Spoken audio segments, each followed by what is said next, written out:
This is a test of the NOAA Weather Radio Alert System. During hazardous weather and emergency situations, the alert tones which were just broadcast will automatically activate special receivers to alert you of impending hazards. Today's test is being conducted for Severe Weather Preparedness Week. However, this test is normally conducted every Wednesday around 11 a.m.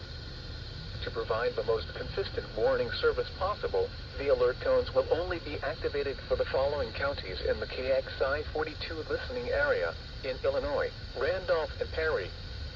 If your receiver was tone activated, the alert function will automatically reset after the test. This concludes our test for this week, and we will now resume normal programming. Thank you.